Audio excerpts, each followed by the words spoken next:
Assalamualaikum warahmatullahi wabarakatuh. Nama saya Ilham Purnama. Saya perwakilan dari kelompok 3 komunikasi bisnis yang menjelaskan tentang efektivitas dan hambatan dalam berkomunikasi. Oke, yang langsung aja.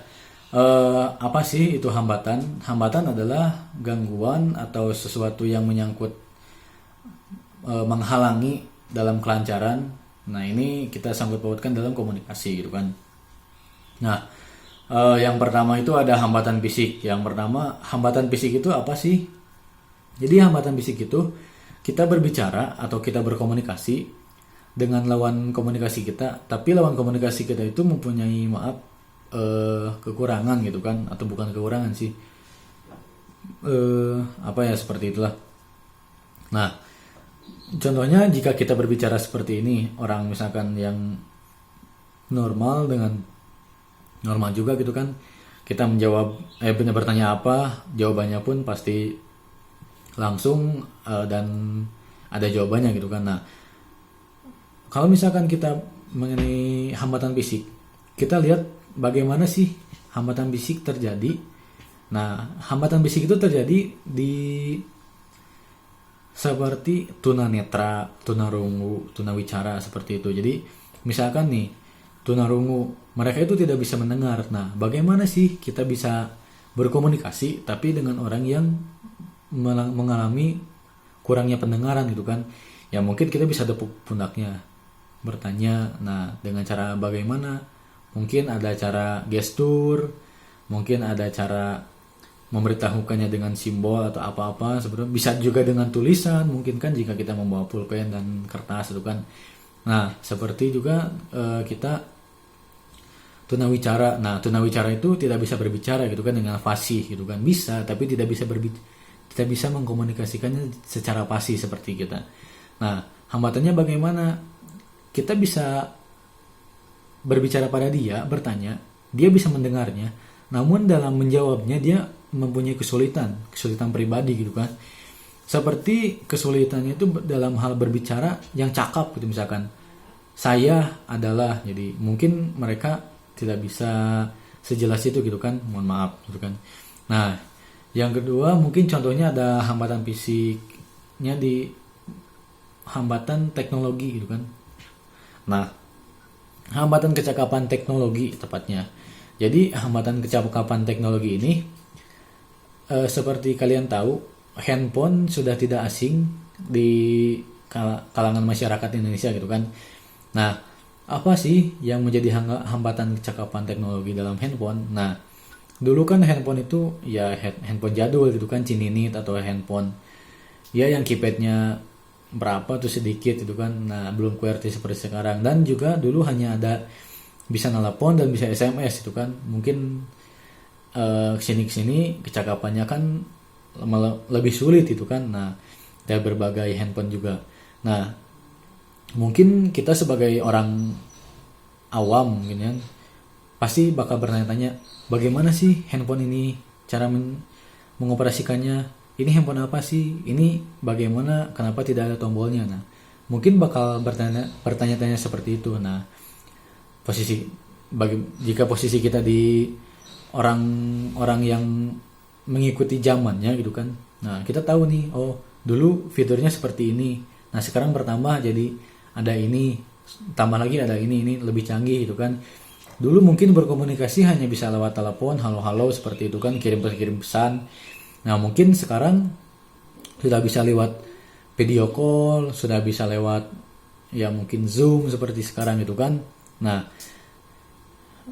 dengan mudahnya teknologi masuk, tapi dengan tidak mudahnya masyarakat kita menyerap kecakapan teknologi tersebut kan. Jadi itu merupakan salah satu hambatan dalam berkomunikasi gitu kan. Nah, hambatan komunikasi juga ada lagi yang selanjutnya, yaitu hambatan usia. Nah, hambatan usia ini pasti banyak di kalangan kita. Hambatan usia itu seperti di keluarga, anak kepada orang tua kepada anak. Nah, kalau misalkan orang tua memberitahu yang salah, yang benar, dan memberikan contoh yang benar kepada anak, mungkin itu kewajiban gitu kan. Nah, Tapi kalau misalkan kita sadar tidak sadar, orang tua kita pernah melakukan kesalahan dengan cara dengan bagaimanapun itu kan, misalkan ini salah itu salah. Nah, tapi orang tua kita itu merasa benar itu kan. Nah, kebanyakan dari kita itu mungkin ragu dalam menyampaikan, Pak itu salah, Pak itu bukan seperti itu, Pak harusnya begini, Pak harusnya begitu. Nah, itu menjadi hambatan di usia itu seperti itu, karena budaya kita itu kan menghargai orang tua gitu kan. Nah, orang tua mungkin kewajiban kepada anak, nah mungkin anak kepada orang tua memberitahu tapi dengan secara ya sopan gitu kan, ya seperti itu. Yang ketiga, hambatan personal ini dalam kita, seperti kita dalam konser, dalam public speaking gitu kan. Nah, hambatan kita apa sih? Pasti nervous, demam panggung untuk mengkomunikasikan. Nah, apalagi kalau misalkan kita seperti reporter, seperti itu kan, menjelaskan bagaimana teknis di lapangan, bagaimana di lapangan yang terjadi, bagaimana kondisi terkini gitu kan. Nah, kalau misalkan kita tidak bisa melakukan komunikasi bisnis secara personal dengan baik dan benar, mungkin tidak akan menjadi berita yang bagus, yang baik, dan yang tidak bisa, mungkin beritanya tidak bisa diserap oleh masyarakat luas dan untuk disebarkan ke seluruh Indonesia mungkin kan. Mungkin kalau misalkan kita hanya sedikit demi sedikit menjelaskan bahwa di lapangan ini, seperti itu, sekian. Nah, mungkin orang bertanya-tanya, dia menjelaskan apa? Nah, mungkin orang bertanya-tanya, beritanya kok belum muncul, malah berita ini gitu kan. Nah, jadi komunikasi personal itu sangat dibutuhkan. Nah, dalam public speaking juga gitu kan, kita harus memilih kata, kalimat yang tepat gitu kan, untuk dinikmati dan dipahami oleh halayak banyak gitu kan. Nah, seperti itu. Terus yang selanjutnya juga ada hambatan budaya. Nah, hambatan budaya ini mungkin sering terjadi gitu kan. Budaya kita ini seperti apa? Budaya kita ini senyum sapa ramah gitu kan, senyum sapa salam, atau misalkan budaya kita ini gotong royong gitu kan.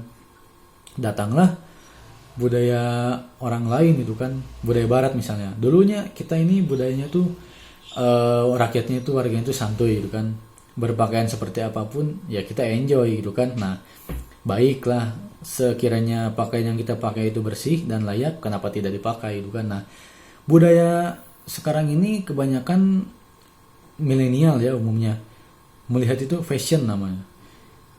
Jadi jika ingin bertemu teman-teman pun mungkin